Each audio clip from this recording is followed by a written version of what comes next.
తాకట్లో ఉన్న మీ బంగారాన్ని విడిపించి ఆ రోజు ఆన్లైన్ రేటుకి కొంటాం. Sharma gold company. ఆంధ్రప్రదేశ్ రాజధాని అమరావతి ఆధ్యాత్మిక సౌరభాల్ని గుబాళించే దిశగా అడుగులు వేస్తుందా అంటే దీనికి అవుననే సమాధానం వస్తుంది.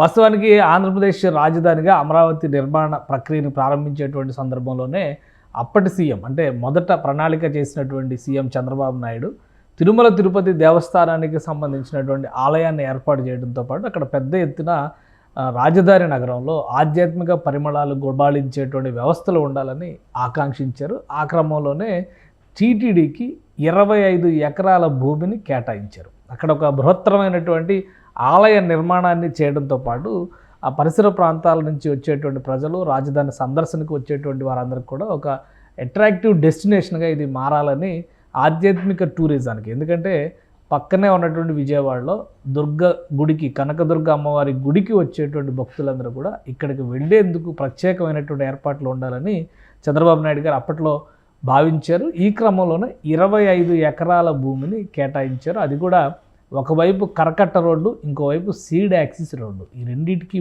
మధ్యలో ఈ ఆలయాన్ని నిర్మించారు. ఇప్పుడు మీరు చూస్తున్న దృశ్యాలు కూడా ప్రస్తుతం అక్కడ ఆలయం సందర్శనకి ఓపెన్ అయింది, చాలా కాలంగా ఓపెన్ అయింది. అయితే కూటమి ప్రభుత్వం వచ్చిన తర్వాత దీనిపైన ప్రత్యేక దృష్టి పెట్టింది. ఎందుకంటే 25 ఎకరాల భూమిలో కేవలం 1.5 ఎకరంలో మాత్రమే ఆలయ నిర్మాణం జరిగింది. గత జగన్మోహన్ రెడ్డి ప్రభుత్వం తీసుకున్నటువంటి నిర్ణయం అది. ఆ క్రమంలో ఒకసారి మనం చూద్దాం, దృశ్యాల పరంగా చూస్తే కనుక కరకట్ట రోడ్డుకి అలానే ఇక్కడ ఉన్నటువంటి సీడ్ యాక్సిస్ రోడ్డుకి, ఈ రెండింటికి మధ్యలో ఉన్నటువంటి ప్రదేశం ఇది సీడ్ యాక్సిస్ రోడ్డు, ఇది కరకట్ట రోడ్డు.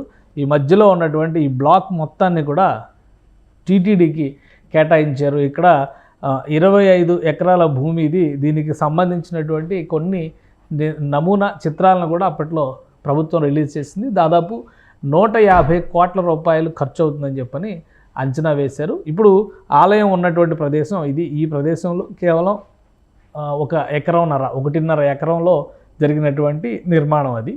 కేవలం 1.5 ఎకరంలో జరిగినటువంటి నిర్మాణం అది. అలానే మిగతా అంశాలను కనుక మనం ఒకసారి దీనిలో చూస్తే ఈ నిర్మాణానికి తాలూకు గతంలో ప్రభుత్వం ప్రణాళిక చేసింది ఏంటి, ఇక్కడ ఉన్నటువంటి ప్రస్తుత స్థితి ఏంటి, ఇది ఇప్పుడు ఉన్నటువంటి వాస్తవ రూపం ఇది. ఈ నిర్మాణాన్ని ఒక్కసారి మనం పరిశీలించి చూస్తే చుట్టూ ప్రహరీ గోడ, అంటే అప్పట్లోనే ఈ భూమి ఎవరైతే రైతులు రాజధాని కోసం డొనేట్ చేశారో, దానం చేశారో, ఆ రైతుల చేతే భూమి పూజ చేయించారు చంద్రబాబు నాయుడు అప్పటి ముఖ్యమంత్రిగా. మొత్తం ఈ భూమికి సంబంధించినటువంటి అసలు యజమానులు వాళ్ళ చేతే ఇక్కడ పూజలు చేయించారు. ఇది మొత్తంగా చూస్తే 25 ఎకరాల భూమి. ఈ 25 ఎకరాల భూమిలో కూడా ఈ 1.5 ఎకరంలో మాత్రమే నిర్మాణం జరిగింది. అంటే ఈ 1.5 ఎకరంలో జరిగినటువంటి నిర్మాణాన్ని ఒకసారి మనం పరిశీలించి చూస్తే కనుక ప్రస్తుతం కనిపించేటువంటి దృశ్యాలు. సో ఈ ఆలయ నమూనాని మనం చూస్తే ఇప్పుడు ఉన్నటువంటి ఆలయం ఒకసారి చూద్దాం. ఇది ఇప్పుడు కనిపిస్తున్నటువంటి ఆలయం, అంటే ఇప్పుడు మనం ఏవైతే వీడియోస్లో చూసామో ఆ ఇమేజ్ ఇది. కేవలం ఈ బ్లాక్లో మాత్రమే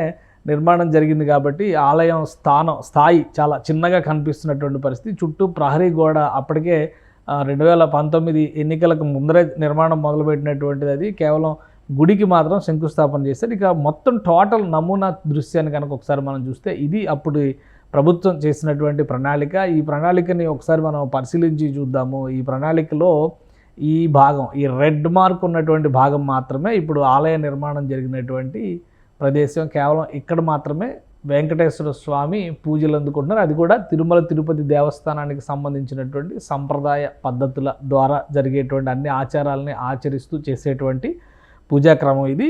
ఇదే మ్యాప్లో మీరు చూస్తే ఇటువైపు కనిపిస్తున్నటువంటి ఈ 4, 5, 6 రహదారులు కనిపిస్తున్నటువంటి ఇదంతా కూడా ఇది సీడ్ యాక్సిస్ రోడ్ అనమాట. అంటే సెంట్రల్ క్యాపిటల్ ఏరియాకి వెళ్ళేటువంటి రోడ్ ఇది. ఇది భారీ రహదారి. ఇటువైపు కనిపిస్తుంది ఇది 4 లేన్, ఇటు 2 లేన్, ఇటు 2 లేన్. ఇది కరకట్ట రోడ్డును కూడా విస్తరించబోతుంది. అది త్వరలో ఇది కూడా సాకారం కాబోతుంది. సో ఇక్కడ గుడి నిర్మాణం జరిగితే ఇతర అట్రాక్షన్స్గా అనేక ఆలయాలకి సంబంధించినటువంటి, తెలుగు జాతి చరిత్రకు సంబంధించినటువంటి, అలానే తెలుగు నేలపైన వివిధ ప్రాంతాల్లో దొరికినటువంటి అరుదైన చిత్రకళకు సంబంధించినటువంటి మ్యూజియము, దేవుడికి సంబంధించినటువంటి ప్రత్యేక ఆర్ట్ గ్యాలరీ, అలానే చుట్టూ బ్యూటిఫికేషన్, అందమైనటువంటి ఫౌంటైన్లు, పార్కింగ్, వీటన్నిటికి కూడా ఈశాన్య మూల నుంచి ఎంటర్ అయ్యే విధంగా ఇక్కడ ఎంట్రన్స్ను కూడా డిజైన్ చేసింది అప్పటి ప్రభుత్వం. సో మొత్తం దీనికి 150 కోట్ల రూపాయలు ఖర్చు అవుతుందని చెప్పి అంచనా వేశారు. అయితే జగన్మోహన్ రెడ్డి ప్రభుత్వం ఈ పథకాన్ని పక్కకి నెట్టేసి కేవలం ఆలయ నిర్మాణం, ఆలయాన్ని మాత్రమే, అది కూడా అప్పటికే ఆలయ నిర్మాణం మొదలైంది కాబట్టి దాన్ని కొనసాగించేటువంటి ప్రయత్నం జరిగింది. ఇప్పుడు తాజాగా కూటమి ప్రభుత్వం ఒక నిర్ణయం తీసుకునేటువంటి ఆలోచనతో ఉన్నట్టుగా తెలుస్తుంది. దేవాదాయ శాఖ అలానే టీటీడీ దీనిపైన మరొకసారి అధ్యయనం చేస్తుంది. ఈ మొత్తం ఒరిజినల్ ప్లాన్ ఏదైతే ఉందో ఈ ఒరిజినల్ ప్లాన్ మొత్తాన్ని అమలు చేయడానికి ప్రస్తుతం ఉన్నటువంటి నిర్మాణాల వల్ల వచ్చేటువంటి ఆటంకాలు ఏంటి, ఒకవేళ నిర్మాణ ప్రక్రియను చేపడితే ఆర్థిక వనరులు మినహా ఇతరేతర కారణాలు ఏమైనా ఉన్నాయా, దీనిపైన అధ్యయనం చేయాల్సిందిగా అధికారులకు ఇప్పటికే ఆదేశాలు అందినట్టుగా తెలుస్తుంది. కాబట్టి ఒరిజినల్ ప్లాన్ అమలు చేయడానికి ప్రభుత్వం సుముఖంగా ఉంది.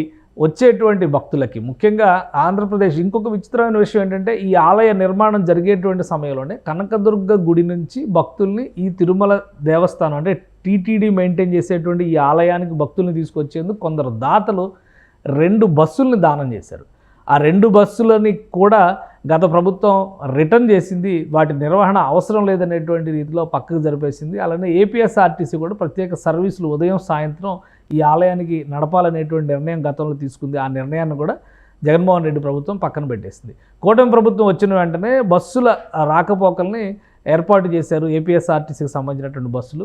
అలానే ఇతరేతరగా దాతలు ఎవరైనా ముందుకు వస్తే వారి సహకారం కూడా తీసుకోవడానికి సుముఖంగా ఉన్నట్టుగా ఇప్పటికే స్పష్టత ఇచ్చారు. ఇక రాష్ట్ర ప్రభుత్వం చేసినటువంటి సూచన మేరకు ఒరిజినల్ ప్లాన్ని అమలు చేయడానికి ఎలాంటి అవాంతరాలు లేవనేటువంటి సంకేతాలు కనుక అధికారుల నుంచి అందితే వెంటనే పెద్ద ప్రణాళికతో ఇక్కడ బృహత్తర నిర్మాణాన్ని చేపట్టడం, అలానే దీన్ని పూర్తి స్థాయి టూరిజం సర్క్యూట్గా మార్చేటువంటి క్రమంలో అమరావతిలో ఒక ప్రత్యేకమైనటువంటి డెస్టినేషన్గా ఈ ఆలయాన్ని రూపాంతరం చెందేలా జాగ్రత్తలు తీసుకోవాలని ప్రభుత్వం భావిస్తుంది. దీంతోపాటు ఈ ప్రాంతంలో ఇప్పటికే నిర్మాణంలో ఉన్నటువంటి నిర్మాణ ప్రక్రియ మొదలైనటువంటి మరికొన్ని ఆధ్యాత్మిక కేంద్రాలపైన కూడా చంద్రబాబు నాయుడు ముఖ్యమంత్రి హోదాలో ఆయన దృష్టి పెట్టారు.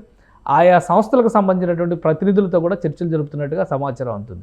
సో అతి త్వరలోనే అమరావతి ప్రాంతం అంటే అతి త్వరలో అంటే ఒక 6 నెలల నుంచి ఏడాది లోపు ఇక్కడ బృహత్తరమైనటువంటి కార్యాచరణ చేపడతారు. అదే క్రమంలో ఒరిజినల్ ప్లాన్ని ఇక్కడ అమలు చేస్తూ 25 ఎకరాల్లో ఈ ఆధ్యాత్మిక క్షేత్రాన్ని విస్తరించేటువంటి బాధ్యతను కూడా ప్రభుత్వం చేపట్టేటువంటి అవకాశాలు పుష్కలంగా ఉన్నాయి.